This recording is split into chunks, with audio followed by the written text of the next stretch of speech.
नमस्कार दोस्तों, मैं Santosh Yadav sky study centre में आपका स्वागत करता हूं। दोस्तों, आज हम लोकसभा पार्ट 2 का अध्ययन करेंगे। दोस्तों, पिछली वीडियो में हमने लोकसभा पार्ट 1 का अध्ययन कर लिया था। दोस्तों, मैंने पहले ही बताया था कि लोकसभा का अध्ययन हमारा 2 आधारों पे होगा। पहला संस्थागत अध्ययन और दूसरा व्यक्तिगत अध्ययन।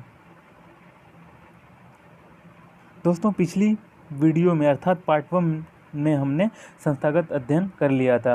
आज हम व्यक्तिगत आधार पे अध्ययन करेंगे लोकसभा का। अगर दोस्तों आपने संस्थागत अध्ययन की वीडियो नहीं देखी है तो आप हमारे प्लेलिस्ट में जाकर देख सकते हैं दोस्तों। और आप अभी तक मेरा चैनल सब्सक्राइब नहीं किए हैं तो आप इसको सब्सक्राइब करें तथा अपने दोस्तों के साथ शेयर करें, जिससे मेरे आने वाली वीडियो का लाभ आपको मिलता रहे। दोस्तों, हमारे व्यक्तिगत अध्ययन किन किन बिंदुओं पर निर्भर है। जैसे अगर कोई व्यक्ति लोकसभा के सदस्य निर्वाचन हेतु चुनाव में खड़ा होता है तो उसकी क्या योग्यता होनी चाहिए, उसके निर्वाचक मंडल और निर्वाचन की प्रक्रिया कैसे संपन्न होती है, इसके बारे में अध्ययन करेंगे। दोस्तों, अगर वह निर्वाचित होकर जाता है तो उसको शपथ कौन दिलाता है, इसके बारे में अध्ययन करेंगे। दोस्तों, लोकसभा सदस्य अगर निर्वाचित हो जाता है तो उसके क्या क्या कार्य अधिकार होते हैं, इसका अध्ययन करेंगे। दोस्तों, उसको वेतन कितना मिलता है और भत्ते कितने मिलते हैं, इसके बारे में देखेंगे दोस्तों। और अंत में अगर वह पद का दुरुपयोग करता है तो उसको कैसे हटाया जाएगा, इसके बारे में भी जानेंगे। दोस्तों, सर्वप्रथम हम जान लेते हैं कि अगर कोई व्यक्ति लोकसभा के सदस्य निर्वाचित होने के लिए चुनाव में भाग लेता है तो उसकी क्या क्या योग्यता होनी चाहिए। दोस्तों, उस व्यक्ति के पास 5 योग्यताएं होनी चाहिए। जैसे सर्वप्रथम हुआ तो भारत का नागरिक हो।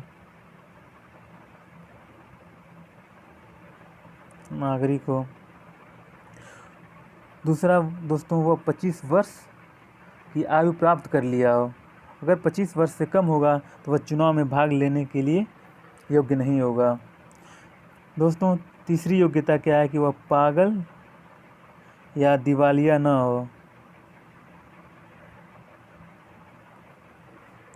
अगर व्यक्ति पागल या दिवालिया है तो भी वह लोकसभा के चुनाव में भाग लेने के लिए योग्य नहीं होगा। और दोस्तों, एक अन्य महत्वपूर्ण योग्यता क्या है, जनप्रतिनिधि अधिनियम 1951 की शर्तों को पूरा करता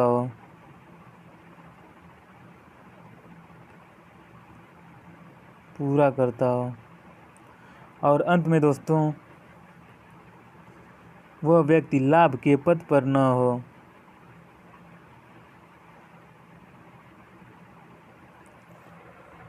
तो दोस्तों, इस तरह देखते हैं कि अगर व्यक्ति लोकसभा के चुनाव में भाग लेना चाहता है तो उसको ये 5 योग्यताएं पूरी करनी चाहिए। दोस्तों, अगर व्यक्ति ये योग्यता रखता है तो इसके साथ ही साथ उसको कुछ शर्तों का भी पालन करता है, तभी जाकर वह लोकसभा के चुनाव में भाग लेने के लिए अहर होगा। तो दोस्तों, हम देखते हैं कि वो शर्तें क्या क्या हैं। दोस्तों, उस व्यक्ति के पास अगर वह निर्दलीय है, जैसे किसी दल से नहीं जा रहा है, तो उसके पास 10 प्रस्तावक होने चाहिए। अगर वह व्यक्ति दल से है, जैसे उसको किसी पार्टी का टिकट मिल गया, एसपी हो गया, बीजेपी हो गया, बीएसपी हो गया, अगर किसी पार्टी के थ्रू जा रहा है तो उसको 1 प्रस्तावक होने चाहिए। दोस्तों, इसके साथ ही व्यक्ति को कुछ जमानत राशि आरबीआई या सरकारी खजाने में जमा करनी होती है। तो दोस्तों, वह राशि जनरल और ओबीसी के लिए 25,000 है और एससी एसटी के लिए 12,500 है। दोस्तों, आप थोड़ा सा ध्यान रखिएगा कि यहाँ जमानत राशि भिन्न भिन्न है। जनरल और ओबीसी के लिए 25,000 और एससी एवं एसटी के लिए 12,500 अर्थात 12,500। दोस्तों, अब हम देखते हैं कि लोकसभा के सदस्य के निर्वाचक मंडल और निर्वाचन की प्रक्रिया कैसे संपन्न होती है। दोस्तों, लोकसभा के निर्वाचक मंडल में किसी भी निर्वाचन क्षेत्र के जो 18 वर्ष से ऊपर के व्यक्ति हैं और उनका नाम मतदाता सूची में हो, वो भाग ले सकते हैं। दोस्तों, हम इसको कह सकते हैं कि यह वयस्क मताधिकार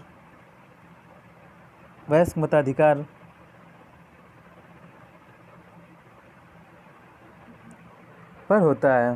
दोस्तों, इससे पहले 18 वर्ष की जगह 21 वर्ष के लोग चुनाव में भाग लेते थे। निर्वाचन में भाग लेते थे, किंतु 61वें संविधान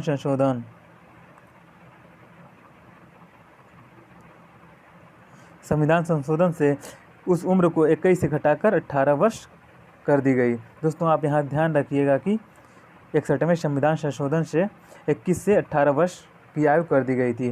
दोस्तों उसकी निर्वाचन प्रक्रिया में क्या होता है कि जो व्यक्ति सबसे ज़्यादा मत पाता है उसको विजयी घोषित कर दिया जाता है और प्रत्येक मतदाता एक मत डालता है और हर मतदाता का मत मूल्य समान होता है। मतदान गुप्त होता है। दोस्तों जैसा कि हम जानते हैं कि राष्ट्रपति और उपराष्ट्रपति के चुनाव में कुल वैध मत का अगर बंदा 1/6 मत प्राप्त नहीं कर पाता है तो उसकी ज़मानत जब्त हो जाती है, किंतु यहाँ पे अगर वह व्यक्ति 1/6 वैध मतों का 1/6 प्राप्त करके अगर चुनाव जीत जाता है तो उसकी ज़मानत जब्त नहीं होगी। तो यहाँ पे आप ध्यान रखिएगा। दोस्तों हम देखते हैं कि जो सदस्य निर्वाचित होकर जाते हैं लोकसभा में तो उनको शपथ कौन दिलाता है? तो दोस्तों वो शपथ प्रोटेम स्पीकर दिलाता है। प्रोटेम स्पीकर क्या होता है दोस्तों? यह वरिष्ठतम सदस्य होता है, वरिष्ठतम लोकसभा का सदस्य होता है जो निर्वाचित होकर जाता है। प्रोटेम स्पीकर की नियुक्ति राष्ट्रपति करते हैं। दोस्तों यही प्रोटेम स्पीकर ही नवनिर्वाचित लोकसभा के सदस्यों को शपथ दिलाता है। दोस्तों अब हम देखते हैं कि लोकसभा का क्या क्या कार्य अधिकार होता है।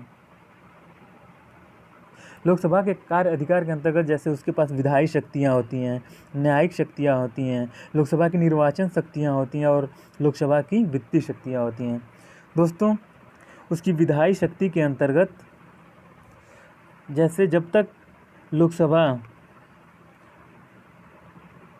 किसी भी विधेयक को अनुमति नहीं देगी तो कोई भी विधेयक अधिनियम नहीं बन पाएगा।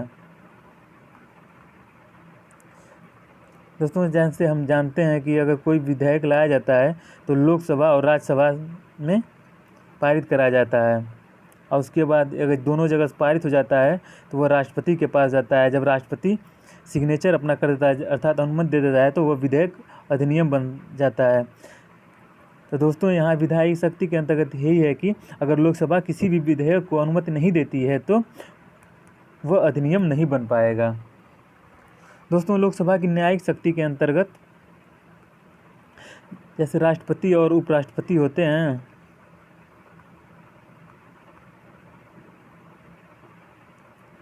जब इनको हटाया जाना रहता है तो उस समय जैसे राष्ट्रपति के महाभियोग प्रक्रिया में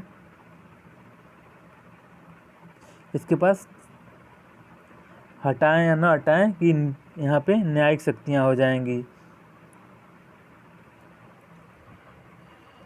दोस्तों निर्वाचन शक्ति के अंतर्गत लोकसभा राष्ट्रपति के निर्वाचन में भाग लेती है